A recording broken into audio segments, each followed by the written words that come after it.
Hola, espero estén muy bien. Les mando un saludo cordial y sobre todo que estén siempre protegidos ante esta pandemia que no termina, ¿no? de ser una amenaza para toda la gente.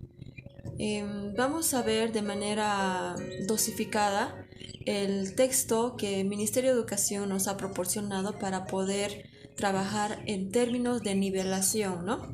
Lo que ha sido por consecuencia de la clausura escolar, incluso 2019 con conflictos políticos que no se han hecho un desarrollo curricular como todos hubiéramos querido, el 2020 por la clausura escolar y además que no había las condiciones de llevar las clases virtuales.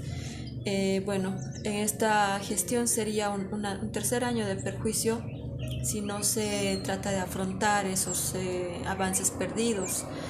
Y sin embargo, el tiempo es tan pequeño, tan corto, que no nos podría posibilitar la profundidad que quisiéramos trabajar.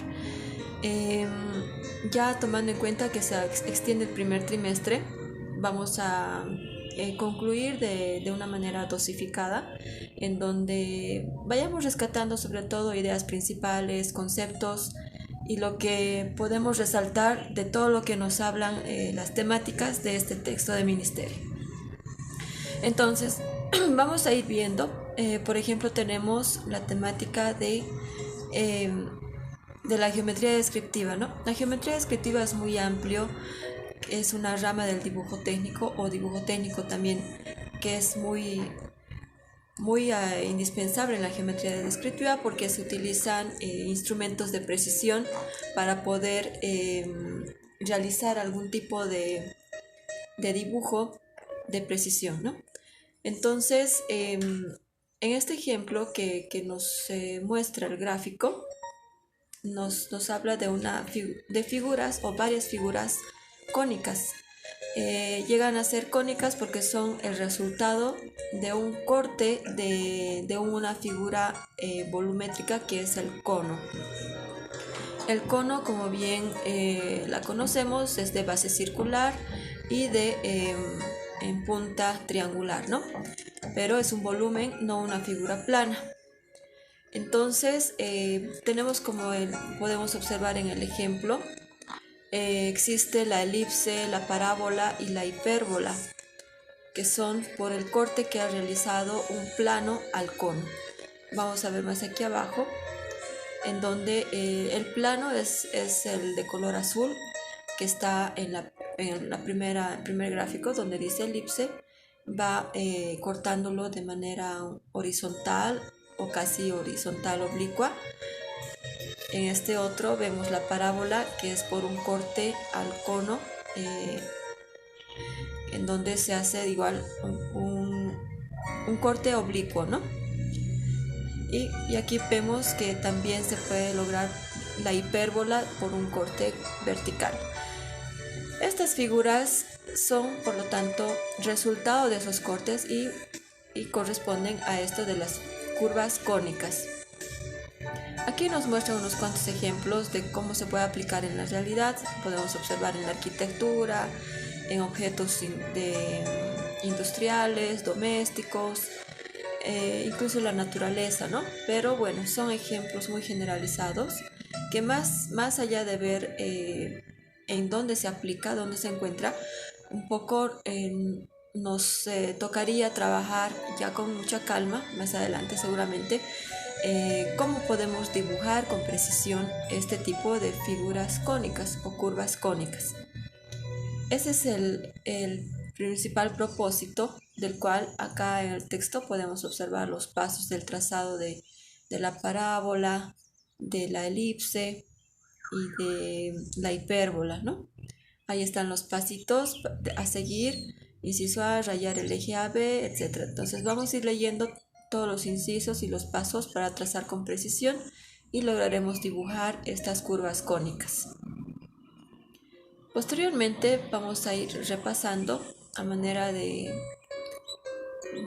profundizar también la importancia del dibujo técnico en la geometría descriptiva.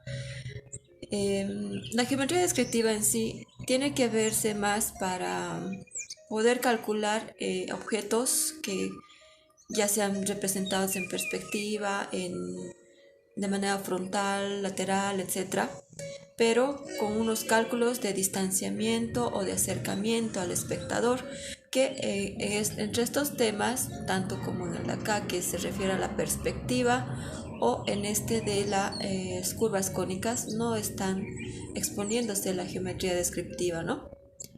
Entonces, la geometría descriptiva todavía es un tema que se va a profundizar en los siguientes grados, ¿no? O también en los siguientes trimestres. Por ahora vamos a ir solamente tomando apunte de las curvas cónicas, y ahora vamos a comentar un poco sobre la perspectiva. Entonces, cuando vamos observando los objetos, ya sea de la naturaleza o vistas en un papel, de por sí el espectador lo va a mirar desde un plano principal de una manera que a la distancia no es la misma. Es decir, que los objetos en la lejanía, por ejemplo, si vamos a observar un paisaje, o como en esta imagen, los objetos que están más cerca a nosotros, más cerca al espectador, son más grandes y los más alejados son más pequeños. Esa es la perspectiva. La perspectiva también se clasifica en varias, ¿no?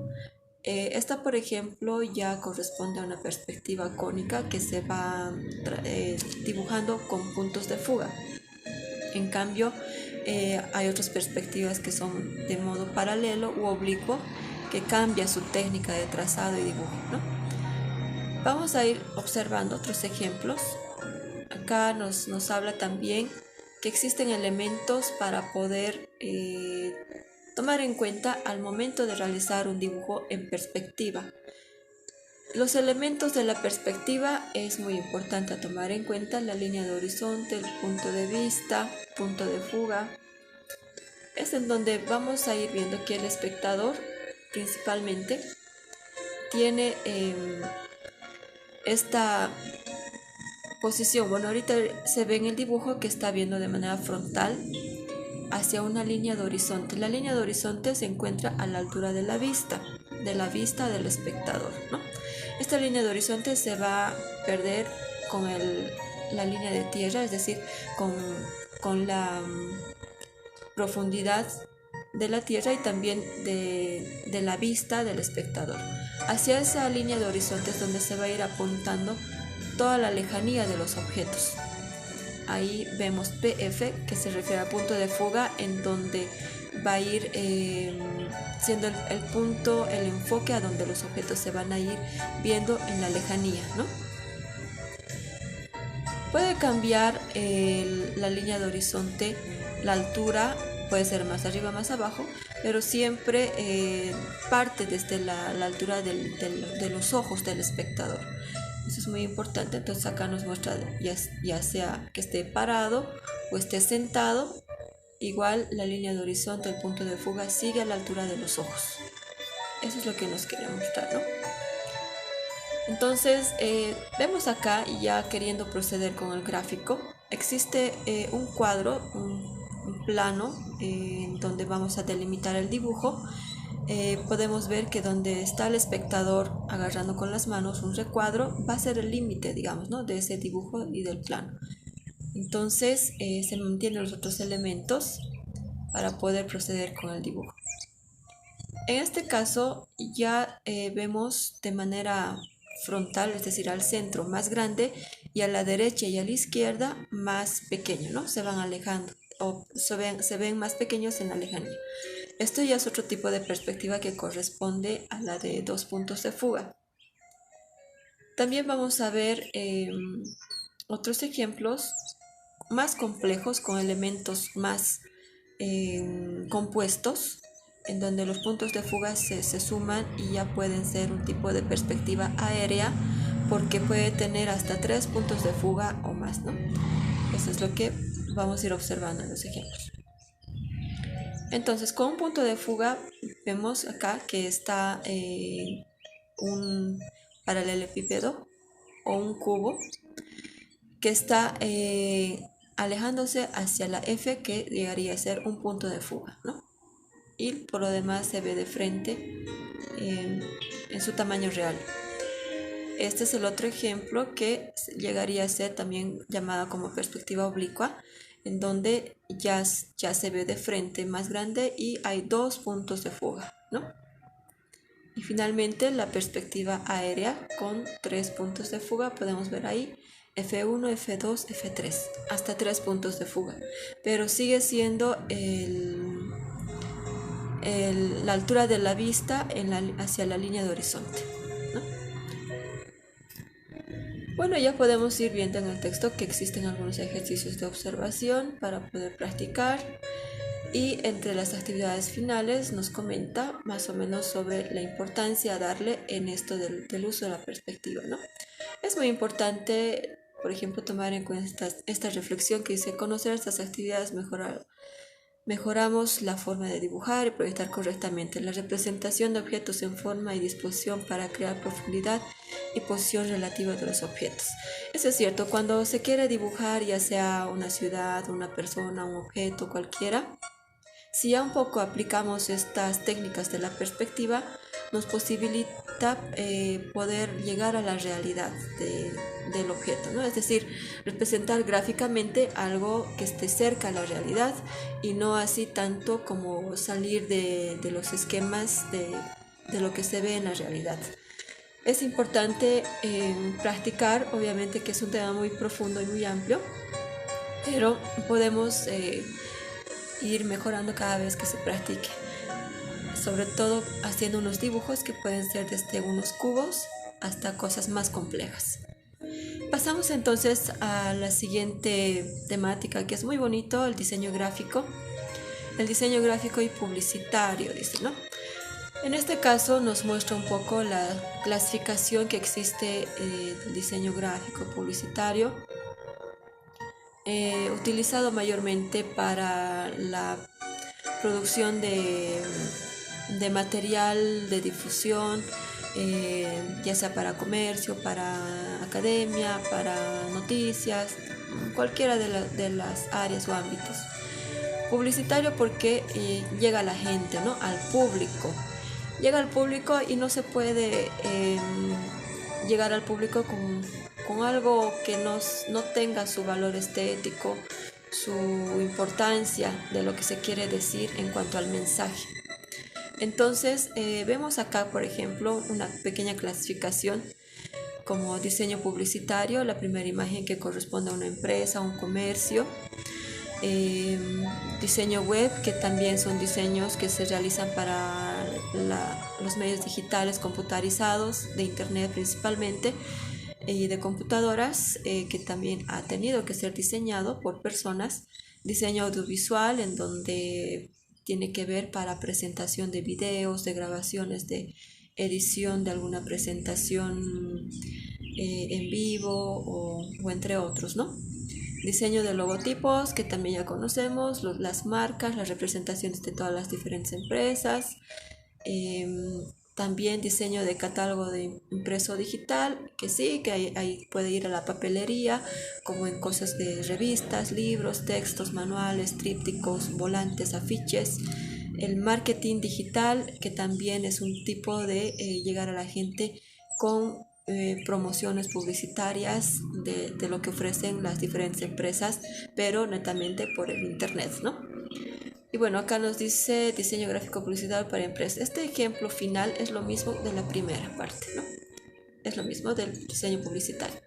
Bueno, esto es una pequeña clasificación que nos interesaría también distinguirlo para profundizar en cualquiera de los ejemplos.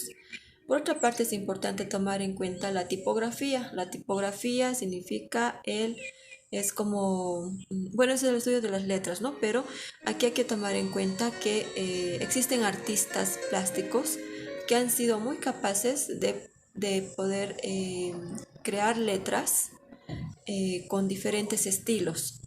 Hay por ejemplo, de serif, sans serif, script, de exhibición, y los símbolos. En serif, que significa donde las letras tienen sus detalles, como por ejemplo observamos en la S, al inicio y al final hay unas líneas. También en la letra I, por ejemplo, vemos que empieza y termina con unas líneas de base. que pueden ser como las patitas, o esos son los serif en realidad, los detalles que le especifican al tipo de letra, ¿no? Sans serif, que es más sencillo, no tiene esas patitas, es como las letras de molde, sencilla. Las scripts, que son más cursivas, más inclinadas, un poquito más caligráficas. Las de exhibición, que se refiere a que son un poquito más distorsionadas las letras. Por ejemplo, esta letra G es más ancho que alto, ¿no? Son más, un poquito más deformes, digamos, pero que sí son legibles también al alfabeto que conocemos. Y finalmente las de símbolo, que son letras que no se usan mucho, pero que sí están siempre a la disposición de usarla, sobre todo en las cuestiones digitales computarizadas, ¿no? Por otra parte, podemos mencionar las letras creativas o la tipografía creativa, que significa en donde el artista o cualquier persona tiene la capacidad de crear las letras en cualquiera de los estilos, pero que no se repitan de los que ya conocemos. Tiene que ser algo más original, algo que nunca antes se había visto, ¿no? La tipografía creativa. Entonces, es importante tomar en cuenta imagen y fondo y tipografía cuando hablamos del diseño gráfico y publicitario. Ya en estas actividades he ido ejercitando que se puede realizar de manera creativa los diseños, ¿no? Y por supuesto que sirve en la vida cotidiana porque muchas veces las familias optamos por tal vez emprender algún tipo de actividad de negocio o de trabajo educativo, entre otras cosas, que es importante saber manejar el uso de imagen y letra en cuanto a la composición y sobre todo que sea un mensaje claro y directo, ¿no? Para el público, además de que sea muy llamativo. Pasamos entonces a la siguiente observación temática, que es el dibujo artístico. En este caso vemos unos ejemplos que no corresponden al dibujo artístico precisamente cuando hablamos del dibujo realista. La caricatura que observamos puede corresponder a una ilustración gráfica que está hecha en computadora, ¿no? En cambio, el dibujo artístico no es en ese tipo de terminación. El dibujo artístico corresponde más al uso de técnicas del lápiz, como esta imagen, que ya se usan tonalidades de color, en este caso solamente monocromáticos porque son de un color. Del color negro, puede ser azul, verde, cualquiera, pero de un solo color, en donde se utilizan colores claros y oscuros. Por ejemplo, al ver los ojos, en el iris solamente vemos que el contorno es un negro tinto, pero más al centro ya se usan blancos y grises más claros para lograr esos efectos de detalle, ¿no? Del realismo. La piel está casi blanca, un gris muy bajo, muy claro, en comparación al delineado de los labios, que tiene ya un poquito más tonos oscuros. Las fosas nasales ya de color negro porque son las partes más sombreadas, etcétera, ¿no? Entonces existen muchas tonalidades que solamente usando un color, usando un lápiz, se pueden lograr. Eso es lo que tenemos que tomar en cuenta en la práctica del dibujo artístico. Existen lápices o también carboncillo, que es muy utilizado por artistas para lograr ese efecto de la realidad, ¿no? El de la tercera dimensión sobre todo, es decir, dibujando en un soporte bidimensional que es el papel, se lograría la tercera dimensión. Por eso es importante trabajar dibujos realistas como dibujo artístico. Existen muchas técnicas ya sobre el dibujo a lápiz, se puede aplicar color, entonces ya llegaría a ser una combinación de la pintura artística también, y es siempre fundamental partir del dibujo a lápiz, ¿no? Para lograr después los colores y demás técnicas que conocemos en la pintura artística. Asimismo, se pueden usar diferentes técnicas con dibujo a tinta, a los pasteles, témperas, óleo, acuarela, etc., ¿no? Todas las técnicas que podemos escoger. También es importante pasar a ver la lectura del color. El color a veces se confunde con color visual y color pigmento, es decir, que el color, desde lo que se ve con la presencia de luz, es un resultado distinto a lo que se pueda ver en un color pigmento de lo que viene de fábrica, digamos la pintura témpera. Por decir, tenemos una pintura témpera de color rojo, pero si no hay mucha luz hacia esa témpera, la vamos a ver medio guindo o tal vez incluso negro si no hay luz, ¿no? Entonces eso es un color con presencia y ausencia de luz, y otro color pigmento de lo que originalmente es la consistencia de su color. El color también pasa a ser un resultado de las mezclas y combinaciones. Ya habíamos visto que existen colores primarios, secundarios y terciarios, y a partir de estos colores, junto con los neutros que son blanco y negro, se pueden lograr una infinidad de colores según las mezclas y la cantidad de pintura que se pueda combinar, ¿no? Vamos a ir viendo más abajo otros ejemplos en donde, bueno, acá se ven colores más sólidos, lápices de color, otras pinturas que necesitan diluyentes como el agua o el óleo que necesita la gasolina, entre otros, ¿no?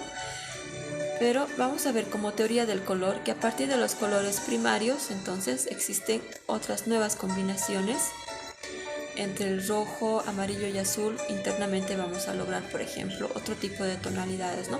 Naranja, verde, violeta y etcétera. ¿Y qué pasa cuando mezclamos entonces a un color pigmento, digamos un color puro, con otros? En este caso vamos a observar, el lado izquierdo tenemos amarillo y a la derecha rojo. Y más al centro estaría mezclándose entre ambos, rojo con amarillo, que llegaría a ser naranja. Pero si mezclamos amarillo más naranja, ya nos da un resultado del amarillo naranja, que es así, ¿no? Y de esa manera los otros colores también que son de la categoría de los terciarios.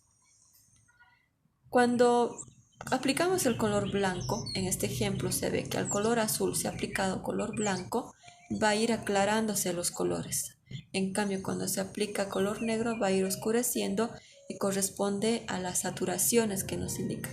Pero también son llamados como colores truncados o colores rebajados, los colores claros. Y cuando se mezclan entre ambos, el negro y el amarillo, perdón, el negro y el blanco, para cualquier tono, en este caso, para el rojo se ha mezclado un poco de negro y un poco de blanco, ya corresponde a la categoría de colores grises, ¿no? Que se mezclan entre ambos, blanco y negro. Estos son los colores que se pueden lograr mezclando entre primarios, secundarios o cualquiera de los colores con blanco o con negro. Es muy indispensable poner en práctica, tratar de descubrir esas mezclas por sí solo y ver qué tanto hay que corregir, etcétera, cuando se quiere aplicar en una obra artística, en un cuadro, en cualquiera de las aplicaciones que se quisiera realizar, ¿no? Es en cuanto podemos ir rescatando un poco como pequeños conceptos importantes en las artes plásticas, desde el dibujo y la pintura, ya para ir enfocándonos a una nueva experiencia del segundo trimestre, más profundidad, más ejercicios, técnicas, muchas cosas de las que la vemos en teoría no tienen efecto si no lo aplicamos en la práctica. Por eso es importante realizar las láminas de trabajo en archivador, porque ahí uno realiza desde hacer un margen, la importancia de ponerle concentración, cálculo matemático, precisión, cuidado de presentación, no manchar, detalle de los productos, entre muchas otras cosas, ¿no? Que fomentan a la habilidad de la persona, el desarrollo, la motricidad y muchas cosas. Entonces, de esta manera, quiero que se pueda tomar en cuenta de manera dosificada y sobresaliente conceptos importantes de todo lo que se ha podido ver a partir del texto, ¿no? Bueno, estamos en contacto, ya les indicaré cualquier pendiente de manera escrita. Saludos y cuídense mucho, gracias.